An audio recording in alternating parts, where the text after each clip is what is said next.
ನಮಸ್ಕಾರ ಮನಿ9 ಕನ್ನಡದ ಎಕ್ಸ್ಪ್ಲೇನರ್ ಕಾರ್ಯಕ್ರಮಕ್ಕೆ ಸ್ವಾಗತ. ನಾನು ಮಲ್ಲನಗೌಡ ಮಾಲಿ ಪಾಟೀಲ್. ಬನ್ನಿ ಇವತ್ತಿನ ಎಪಿಸೋಡ್ನಲ್ಲಿ ನಾವು ಈ ನಿಫ್ಟಿ ಪರ್ಫಾರ್ಮೆನ್ಸ್ ಬಗ್ಗೆ ಒಂದಷ್ಟು ಡೀಟೇಲ್ ಆಗಿ ತಿಳಿದುಕೊಳ್ಳುವಂತಹ ಪ್ರಯತ್ನವನ್ನು ಮಾಡ್ತಾ ಹೋಗೋಣ.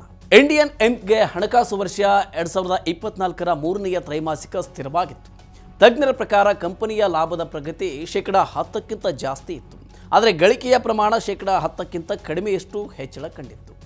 ನಿಫ್ಟಿ ಹೇಗೆ ಪರ್ಫಾರ್ಮ್ ಮಾಡ್ತು ಅನ್ನೋದು ಇಲ್ಲಿ ಪ್ರಶ್ನೆ. ಯಾವ ವಲಯ ಚೆನ್ನಾಗಿ ಪರ್ಫಾರ್ಮ್ ಮಾಡ್ತು, ಯಾವುದಕ್ಕೆ ನಿರಾಶೆ ಆಯಿತು? ತ್ರೈಮಾಸಿಕದ ಫಲಿತಾಂಶದ ಪ್ರಕಾರ ನೀವು ಎಲ್ಲಿ ಹೂಡಿಕೆಯನ್ನು ಮಾಡಬಹುದು ನೋಡೋಣ ಬನ್ನಿ. ನೋಡಿ, ಬ್ರೋಕರೇಜ್ ಸಂಸ್ಥೆ ಮೋತಿಲಾಲ್ ಓಸ್ವಾಲ್ ಪ್ರಕಾರ ನಿಫ್ಟಿ ಕಂಪನಿಗಳು ಡಿಸೆಂಬರ್ ತ್ರೈಮಾಸಿಕದ ಲಾಭ ವರ್ಷದಿಂದ ವರ್ಷದ ಹೋಲಿಕೆಯಲ್ಲಿ -17% ಬೆಳವಣಿಗೆಯನ್ನು ಸಾಧಿಸಿದೆ. ಆದರೆ ನಿರೀಕ್ಷೆಯ ಪ್ರಮಾಣ ಕೇವಲ -11%ಇತ್ತು. -56% ಪ್ರಗತಿಗೆ ಕೇವಲ 5 ಕಂಪನಿಗಳು ಕೊಡುಗೆಯನ್ನು ಕೊಟ್ಟಿವೆ. ಹಾಗಾದರೆ ಆ ಕಂಪನಿಗಳು ಯಾವುವು? Tata motors, HDFC bank, Tata steel, ICICI bank ಮತ್ತು JSW ಸ್ಟೀಲ್ ಇವೇ ಆ 5 ಕಂಪನಿಗಳು. ಹಣಕಾಸು ವರ್ಷ 24ರ ಮೊದಲ 9 ತಿಂಗಳಲ್ಲಿ ಅಂದರೆ ಏಪ್ರಿಲ್ನಿಂದ ಡಿಸೆಂಬರ್ವರೆಗಿನ ಅವಧಿಯಲ್ಲಿ ನಿಫ್ಟಿ 50 ಕಂಪನಿಗಳ ಲಾಭ -26% ಹೆಚ್ಚಳವಾಗಿದೆ. ಹಾಗಾದರೆ ಈ ತ್ರೈಮಾಸಿಕದ ಫಲಿತಾಂಶದ ಬಳಿಕ ಬ್ರೋಕಿಂಗ್ ಸಂಸ್ಥೆಗಳು ಏನನ್ನಾದರೂ ಅಪ್ಗ್ರೇಡ್ ಅಥವಾ ಡೌನ್ಗ್ರೇಡ್ ಮಾಡಿವೆಯಾ? ಹೌದು. ಮೋತಿಲಾಲ್ ಓಸ್ವಾಲ್ ಸಂಸ್ಥೆ ಡಿಸೆಂಬರ್ ತ್ರೈಮಾಸಿಕದ ಪರ್ಫಾರ್ಮೆನ್ಸನ್ನು ಆಧರಿಸಿ ಹಣಕಾಸು ವರ್ಷ 25ರಲ್ಲಿ ಟಾಟಾ ಮೋಟಾರ್ಸ್, ಕೋಲ್ ಇಂಡಿಯಾ, ಹೀರೋ ಮೋಟೋಕಾರ್ಪ್, ಸಿಪ್ಲಾ ಮತ್ತು ಭಾರತಿ ಏರ್ಟೆಲ್ ಕಂಪನಿಗಳ ಲಾಭದ ಅಂದಾಜನ್ನು ಹೆಚ್ಚು ಮಾಡಿದೆ. ಮತ್ತೊಂದೆಡೆ ನಿರಾಶಾದಾಯಕ ಫಲಿತಾಂಶದ ಕಾರಣ UPL, LTI mind tree, ITC, DB slab ಮತ್ತು HULಗಳ ಲಾಭದ ಅಂದಾಜನ್ನು ಮೋತಿಲಾಲ್ ಓಸ್ವಾಲ್ ಸಂಸ್ಥೆ ಕಡಿಮೆ ಮಾಡಿದೆ. ಇದು ನಿಫ್ಟಿ 50 ಕಂಪನಿಗಳ ತ್ರೈಮಾಸಿಕದ ಫಲಿತಾಂಶವನ್ನು ಆಧರಿಸಿದೆ. ಆದರೆ ಆಯ್ದ ವಲಯಗಳ ಪರ್ಫಾರ್ಮೆನ್ಸ್ ಅರ್ಥ ಮಾಡಿಕೊಳ್ಳೋದು ಕೂಡ ಇಲ್ಲಿ ತುಂಬಾ ಮುಖ್ಯ ಆಗುತ್ತೆ. ಆಯ್ದ 3381 ಕಂಪನಿಗಳ ವರ್ಷಾನುವರ್ಷ ಅಂದರೆ year on year revenue growth -8.7% ಹೆಚ್ಚಾಗಿತ್ತು. ಕಳೆದ ವರ್ಷದ ಇದೇ ತ್ರೈಮಾಸಿಕದಲ್ಲಿ ಈ ಕಂಪನಿಗಳ ರೆವೆನ್ಯೂ ಗ್ರೋತ್ -17.3%ಇತ್ತು. ಅಂದರೆ ಈಗಿನ ಪ್ರಮಾಣಕ್ಕಿಂತ ದುಪ್ಪಟ್ಟಿತ್ತು.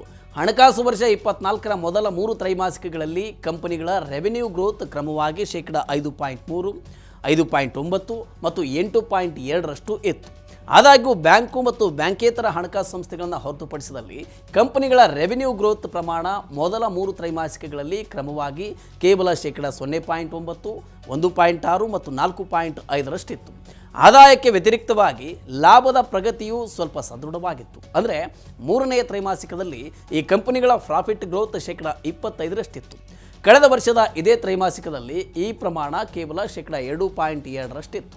ಆದಾಗ್ಯೂ ಕೂಡ ಭಾವನಾತ್ಮಕ ದೃಷ್ಟಿಯಲ್ಲಿ ಹಣಕಾಸು ವರ್ಷ 24ರ ಎಲ್ಲ 3 ತ್ರೈಮಾಸಿಕಗಳಲ್ಲಿ ಕಂಪನಿಗಳ ಪ್ರಾಫಿಟ್ ಗ್ರೋತ್ -10%ಕ್ಕಿಂತ ಹೆಚ್ಚಿತ್ತು. ಈ ರೀತಿಯಾಗಿ ಕಂಪನಿಗಳ ಲಾಭದ ಪ್ರಗತಿಯ ವಿಶ್ಲೇಷಕರ ಅಂದಾಜಿಗಿಂತ ಉತ್ತಮವಾಗಿ ಕಂಡುಬಂದಿದೆ.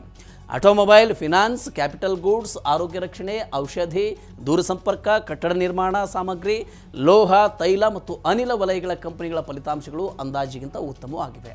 ಈ ಮಧ್ಯೆ ಕ್ಲಿಕ್ ಸರ್ವಿಸ್, ರೆಸ್ಟೋರೆಂಟ್ಗಳು, ಚಿಲ್ಲರೆ ವಲಯ ಮತ್ತು ಗ್ರಾಹಕ ಬಳಕೆ ವಸ್ತುಗಳ ಕಂಪನಿಗಳು ಇಳಿಕೆಯಿಂದ ಬಾಧಿತವಾಗಿವೆ. ಹೀಗಂತ ಬ್ರೋಕಿಂಗ್ ಸಂಸ್ಥೆ ಪ್ರಭುದಾಸ್ ಲೀಲಾಂಧರ್ ಹೇಳಿದೆ. ಅಲ್ಲದೆ 26 ತ್ರೈಮಾಸಿಕಗಳ ಬಳಿಕ IT ವಲಯದ ಕಂಪನಿಗಳಲ್ಲಿ ಇದೇ ಮೊದಲ ಬಾರಿಗೆ ಆದಾಯದಲ್ಲಿ ಅಲ್ಪ ಇಳಿಕೆಯಾಗಿದೆ. HDFC ಸೆಕ್ಯೂರಿಟೀಸ್ ಪ್ರಕಾರ ಹಿಂದಿನ ತ್ರೈಮಾಸಿಕದಲ್ಲಿ ಉತ್ತಮ ಪ್ರಗತಿಯನ್ನು ತೋರಿದ್ದ ಅನೇಕ ಕಂಪನಿಗಳು ಈ ತ್ರೈಮಾಸಿಕದಲ್ಲಿ ನಿರಾಶಾದಾಯಕ ಫಲಿತಾಂಶವನ್ನು ಕೊಟ್ಟಿವೆ. ಆದಾಗ್ಯೂ ಇತ್ತೀಚಿನ ತಿಂಗಳುಗಳಲ್ಲಿ ಇದೇ ಮೊದಲ ಬಾರಿಗೆ ಮಹತ್ವದ ಪ್ರಗತಿಯನ್ನು ದಾಖಲಿಸಿದ ಅನೇಕ ಕಂಪನಿಗಳು ಕೂಡ ಇವೆ. ಸ್ವಸ್ತಿಕಾ ಇನ್ವೆಸ್ಟ್ಮಾರ್ಟ್ನ ಸಂಶೋಧನಾ ವಿಭಾಗದ ಮುಖ್ಯಸ್ಥರಾದ ಸಂತೋಷ್ ಮೀನಾ ಅವರು ಈ ಬಗ್ಗೆ ಏನು ಹೇಳ್ತಾರೆ ಕೇಳೋದಾದರೆ, ಸಾರ್ವಜನಿಕ ವಲಯದ ಬ್ಯಾಂಕುಗಳ ಫಲಿತಾಂಶ ಸದೃಢವಾಗಿದೆ. ಅಲ್ಲದೆ ಆಟೋಮೊಬೈಲ್, ದಿನಬಳಕೆ ವಸ್ತುಗಳು, ಬಂಡವಾಳ, ಸರಕುಗಳು, ಹೋಟೆಲ್ ಮತ್ತು ಔಷಧಿ ವಲಯದ ಪ್ರಗತಿ ಉತ್ತಮವಾಗಿದೆ.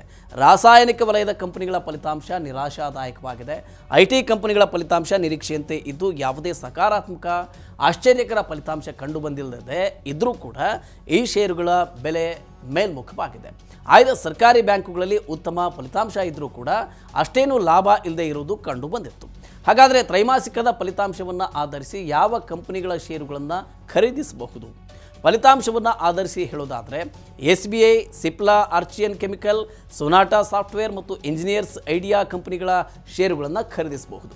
ಮುಂದಿನ 6ರಿಂದ 12 ತಿಂಗಳ ಅವಧಿಯಲ್ಲಿ ಇವುಗಳ ಟಾರ್ಗೆಟ್ ಏನು ಅಂತ ನೋಡೋದಾದರೆ SBI ಟಾರ್ಗೆಟ್ ₹280ರಿಂದ 1,000, ಸಿಪ್ಲಾ 1,000ದಿಂದ 7,000 ರೂಪಾಯಿ, ಸೊನಾಟಾ ಸಾಫ್ಟ್ವೇರ್ 1,100 ರೂಪಾಯಿ ಇದೆ.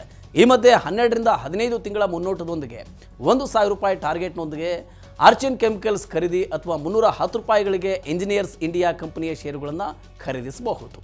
ಒಟ್ಟಾರೆಯಾಗಿ 3ನೆಯ ತ್ರೈಮಾಸಿಕದಲ್ಲಿ ಕಂಪನಿಗಳು ಸತತ 3ನೆಯ ಬಾರಿಗೆ %10ಕ್ಕಿಂತ ಹೆಚ್ಚಿನ ಪ್ರಗತಿಯನ್ನು ದಾಖಲಿಸಿವೆ. ಆದಾಗ್ಯೂ ಈ ತ್ರೈಮಾಸಿಕದಲ್ಲಿ ಚೆನ್ನಾಗಿ ಪರ್ಫಾರ್ಮ್ ಮಾಡಿದ ಕಂಪನಿಗಳ ಪಟ್ಟಿಯಲ್ಲಿ ಬದಲಾವಣೆ ಇದೆ. ಮುಂದಿನ 6ರಿಂದ 15 ತಿಂಗಳ ಮುನ್ನೋಟದೊಂದಿಗೆ ಫಲಿತಾಂಶವನ್ನು ಆಧರಿಸಿ ಆಯ್ದ ಕಂಪನಿಗಳೊಂದಿಗೆ ಪೋರ್ಟ್ಫೋಲಿಯೋ ರೂಪಿಸಿಕೊಳ್ಳಬಹುದು. ಓಕೆ, ಈ ರೀತಿಯ ಇನ್ನಷ್ಟು ಮಾಹಿತಿ ಮತ್ತು ಪರ್ಸನಲ್ ಫಿನಾನ್ಸ್ ವಿಚಾರಗಳಿಗೆ ಡೌನ್ಲೋಡ್ ಮಾಡಿ ಮನಿ9 ಕನ್ನಡ ಆ್ಯಪ್ ಹಾಗೂ ಯೂಟ್ಯೂಬ್ನಲ್ಲಿಯೂ ಸಬ್ಸ್ಕ್ರೈಬ್ ಆಗಿ, ಲೈಕ್ ಮಾಡಿ, ಶೇರ್ ಮಾಡಿ. Thank you.